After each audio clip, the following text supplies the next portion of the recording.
Bonjour à toutes et à tous, merci d'être avec nous pour cette table ronde spéciale Patrimonia 2024 consacrée à Atlante Voisin avec notre invité Romain Calbert. Bonjour Romain. Bonjour Vincent. Vous êtes directeur des partenariats d'Atlante Voisin, merci d'être avec nous. Alors avec vous, on va voir où en est Atlante Voisin dans un marché des SCPI qui continue de souffrir, on peut le dire. Quels sont vos choix stratégiques à vous qu'attendre de vos produits aussi, et pour vous interroger nos deux experts, c'est le principe de l'émission. Vincent Danis, bonjour Vincent. Bonjour Vincent. Vous êtes le président de Savignan, et bonjour Jérémy Chor. Bonjour Vincent.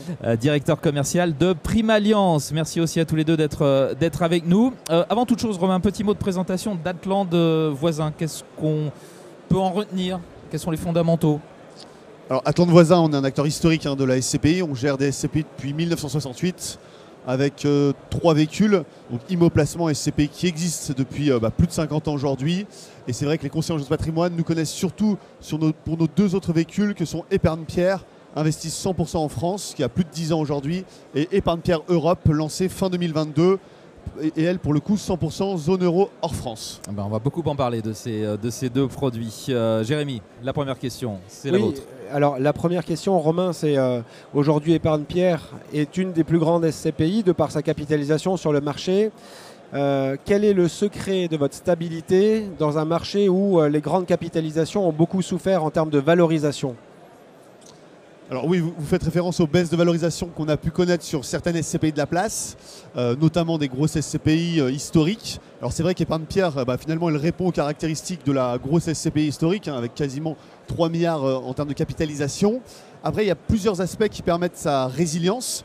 Le premier élément, c'est sa diversification. C'est une SCPI qui a investi historiquement sur du bureau, mais également du commerce, des entrepôts, de l'hôtellerie de plein air, des bâtiments de santé également, et beaucoup en région, qui sont globalement des actifs qui offraient un rendement supérieur, donc des actifs finalement où la prime de risque demeure. Finalement, dans ce contexte de hausse des taux, il y a eu forcément une prime de risque supplémentaire recherchée sur l'immobilier. Or, nos actifs offraient déjà une prime de risque supplémentaire, donc ça c'est le premier élément. Et le deuxième, on a beaucoup de petits actifs en portefeuille. Épargne Pierre, on l'évoquait, c'est quasiment 3 milliards de capitalisation, mais c'est plus de 500 actifs, plus de 1000 locataires. Or, dans le contexte actuel où il y a moins de capitaux en circulation, finalement, les gros actifs souffrent beaucoup plus, puisque, bien entendu, il y a encore des acheteurs sur les petits actifs, on va dire jusqu'à 10, 15, 20 millions d'euros. Au-delà, ça devient beaucoup plus compliqué. Il y a beaucoup moins d'acheteurs, donc forcément, moins d'acheteurs, plus de vendeurs, donc une baisse des prix sur ces gros actifs. Donc c'est une question de taille d'actifs, c'est pas une question de catégorie, parce que le bureau souffre quand même. Et vous avez cité le bureau parmi ce que vous avez. Tout à fait, et j'y venais, un dernier aspect important, c'est qu'une typologie de bureau souffre particulièrement, c'est le bureau en Ile-de-France, gros actifs, monolocataires. Et pourquoi ces actifs souffrent? Ils ont été achetés cher sur des rendements faibles, donc avec un impact colossal lié à la hausse des taux. Et en plus de cela, il y a un autre aspect qui est davantage structurel. Vous avez un marché du bureau en Ile-de-France, en tout cas dans certaines zones d'Ile-de-France, où il y a une situation de suroffre. Autrement dit, beaucoup de vacances immobilières, donc des actifs qui sont pénalisés sur ce point-là également. Bon, aucun de vos bureaux ne souffre. Pourquoi? Parce qu'ils ne sont pas en Ile-de-France? Alors, nous, historiquement, on est très présent en région. Ouais. On a 2 tiers de notre patrimoine en région. Et même en Ile-de-France, on a beaucoup de petits actifs qui résistent davantage pour la raison que j'évoquais. Finalement, le petit actif est encore très liquide. Il y a de la demande sur le petit actif, à la fois à la location et à la vente. Vincent Danis. Alors, il y a l'actif, mais il y a aussi le passif. Vous n'avez pas de part en attente de retrait, ce qui, pour une SCPI de la génération d'Épargne Pierre, est presque une anomalie. Comment l'expliquez-vous? Alors, en fait, c'est pas une anomalie. Finalement, c'est pas une anomalie. Pourquoi? C'est qu'on a un passif très sain. C'est-à-dire qu'on a très peu d'institutionnels au capital. Donc, on n'a pas eu ce mouvement de sortie massif qu'ont pu connaître certains de nos confrères. On a finalement beaucoup de petits porteurs qui détiennent l'épargne Pierre et qui ne veulent pas en sortir d'épargne Pierre parce que finalement, ils n'ont pas de raison de sortir. Le rendement continue d'être bon, entre 5 et 5,30, on va dire. Les autres aussi peuvent dire ça.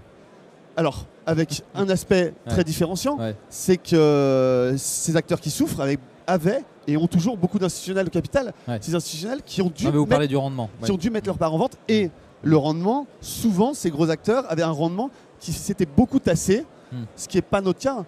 Épargne-pierre, c'est le même rendement, c'est le même dividende en euros depuis quasiment 5 ans aujourd'hui. Jérémy. Alors, justement, quand on parle du rendement, Épargne-pierre, c'est vrai, était pendant longtemps une des SCPI qui offrait les meilleurs rendements du marché. La donne a un petit peu changé ces 2 dernières années. On a plus d'une vingtaine aujourd'hui de SCPI qui ont des rendements supérieurs à 6%.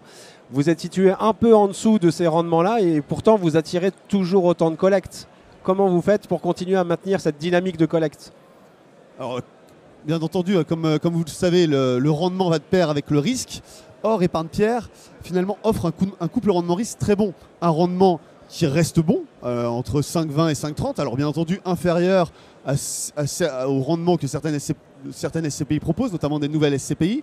Néanmoins, c'est un risque extrêmement faible. Finalement, comment on mesure le risque sur une SCPI? Par plusieurs points. Le premier, la mutualisation. Je l'ai évoqué, Épargne-pierre, c'est plus de 500 actifs, plus de 1000 locataires, donc une granularité très forte. Très peu de dettes. Épargne-pierre, c'est 10% de taux d'endettement. Un taux d'endettement extrêmement faible. On n'a pas cette problématique de mur de la dette qui peut se présenter. Et de fait, en matière de risque, finalement, on est sur une SCPI qui est dérisquée. Et donc, vous avez un couple rendement-risque sur Épargne-pierre qui est très bon. Vincent. Alors, au 30 juin, l'OAT 10 ans était à 3,40. Les taux ont significativement baissé depuis. Que peut-on en attendre pour les expertises au 31 décembre et la valorisation d'Épargne-pierre? Alors, sur Épargne-pierre, bien entendu, on a refait des expertises donc à mi-année. Nos expertises de mi-année sont stables par rapport à celles qu'on avait au 31 décembre. Ce qu'on peut attendre de la baisse des taux, alors déjà la baisse des taux, elle est réelle, elle est pour l'instant légère, et on remarque que dans l'immobilier, il y a un vrai phénomène d'inertie. Finalement, la baisse des taux n'impacte pas immédiatement les valorisations immobilières. Donc à ce stade, c'est compliqué. C'est encore trop récent là. C'est exactement ça. 50 points de base en 2 fois de la BCE, c'est ça. Et on ne peut pas s'attendre à un effet immédiat sur les valorisations, sur les expertises au 31 décembre 2024. Ouais. Jérémy. Oui. Vincent vous a un peu challengé avant sur le bureau. C'est une classe d'actifs, c'est vrai, qui souffre un petit peu et dont on parle beaucoup ces derniers temps. Et vous venez d'acheter pour Épargne-pierre Europe 2 actifs de bureau à Dublin.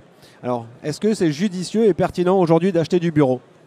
Alors, le premier élément à avoir en tête, c'est que certains bureaux souffrent.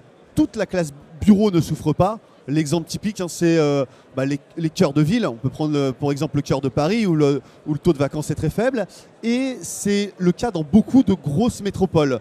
Et typiquement à Dublin, on achète en effet des bureaux, 2 bureaux dans le centre de Dublin, l'équivalent du quartier central des affaires à Dublin, finalement avec des décotes de prix fortes. Pourquoi? C'est que finalement... C'est toujours le cas aujourd'hui? Ouais. Bien sûr, parce que dans le cas de ces acquisitions, on a face à nous un vendeur contraint. Donc finalement, nous, ça nous permet de saisir une opportunité dans un quartier où il y a toujours beaucoup de demandes. Finalement, l'enjeu sur le bureau, bien entendu, c'est la demande locative. La demande locative reste bonne. Pourquoi? C'est extrêmement central. Or, aujourd'hui, beaucoup d'entreprises, beaucoup d'utilisateurs recherchent cette centralité. Vincent Denis. On parle de modifications fiscales pour les Pays-Bas et pour la Belgique.